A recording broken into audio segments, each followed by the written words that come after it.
يو واتساب جايز، مرحبا بكم في فيديو جديد. المهم في هذا الفيديو يكون هو عباره عن توتوريال، يعني كيفاش دير اول مسل اب ديالك. انت مازال ما كتقدر تضرب المسل اب. الخطوات اللي غادي نعطيك يكونوا 5 الخطوات. غادي دير اول مسل اب ديالك وما تسكيبيش البروغريشن كامل، لان كل خطوه مهمه باش انك دير اول مسل اب ديالك. ليتس جو. المهم بداو بالتسخينات، موراها غادي تشوفوا معايا اول خطوه. ليتس جيت.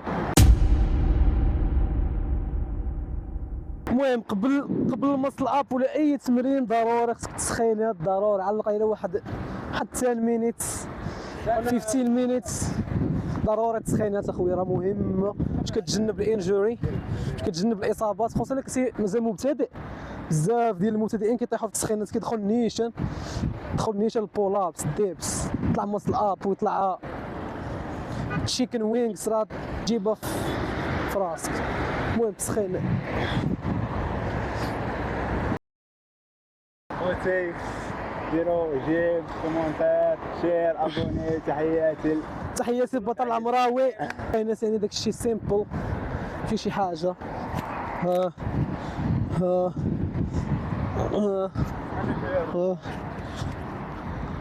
ليتس جو. خليكم مع التوتوريال. دابا نعطيكم اول خطوه، يعني كيفاش دير اول مسل اب ديالك. تبع معايا الخطوات كاملين، خليكم معايا باش تشوفوا اول خطوه. المهم خوتي، اول خطوه باش دير مسل اب ديالك اللي يكونوا متفقين عليها هي انك خصك تكون قادر دير 10 ديال البولابس ولا 12. المهم ما بين 12 و 15 يكونوا كلين.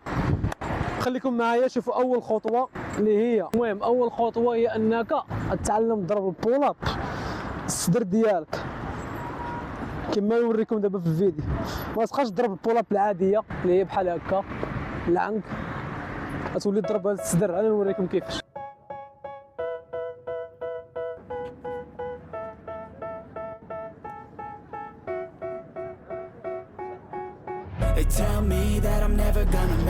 المهم كيفاش تشوف خوتي، يعني كتحاول تضرب البولاب الصدر ديالك، ما خاصكش تضربها يعني العنق، يعني كتعاونك في قوه السحب اللي هي البولين اكسبلوسيف. وراه القالب في المسل اب هو تربي قوه السحب، يعني كتحاول تضرب هنا مع المود، تقدر تضربها هنا، تقدر تضربها حتى هنا حتى الويست ديالك. المهم خليكم معايا شوفوا الخطوه الثانيه لتعليم المسل اب. ليتس جو. المهم خوتي بالنسبه للخطوه الثانيه هي غادي تتعلم يعني كيفاش دير السوينغ كما تشوفوا معايا.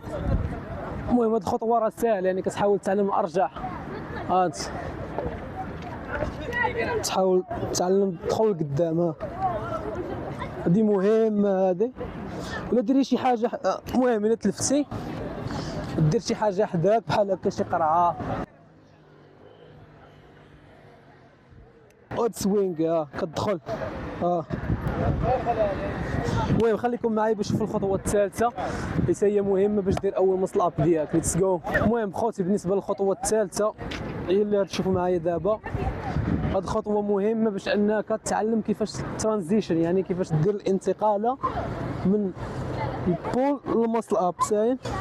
المهم شي برا بحال هادي، تحاول تدفع هكا بطيء بشويه ولا عاوتاني هاد كتدخل هكا شويه كتطلعها هكا باش كتعلم، يعني السيستم ديالك كيولف على ترانزيشن، على الانتقاله ديال الحركه ديال المسل اب.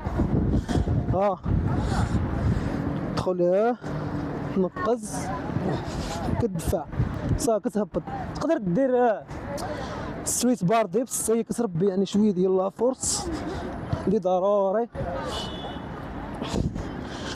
المهم خليكم معايا شوفوا الخطوه الرابعه اللي هي تكون القاعده الخطوه الاخيره، ولا المهم نزلوهم الخطوه الخامسه باش دير اول مسل اب ديالك. ليتس جو. المهم خوتي بالنسبه للخطوه الرابعه شوف شي الاستيك باند بحال هذا. المهم تشوف يعني واحد الاستيك باند ديال الخطوه الرابعه من بعد 3 الخطوات. ضروري هاد الخطوه هادي يعني باش كتربي القوه ديال السحب، والسيستم ديالك كيولف على الطلعه ديال المسل اب. يعني شنو ما طلعتي هاي جريب ضروري تحكم فيه بحال هكا. بالنسبه للجريب تحاول يعني باش تطلع هاي بحال هكا، تحاول تسحب يعني جرة شحال ما قديتي.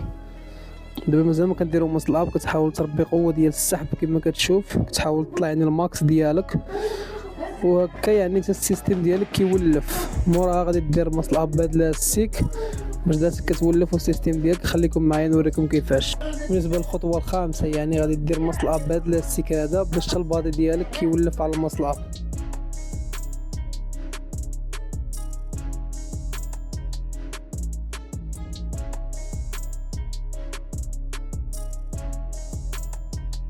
كما شفتوا خوتي يعني كتحاول تعاون بهاد الاستيك باند، دير ماسل اب تطلع به يعني من بعد دير 4 الخطوات تتعاون بهاد الاستيك من موراها تولي تجيك ماسل اب بوحدك.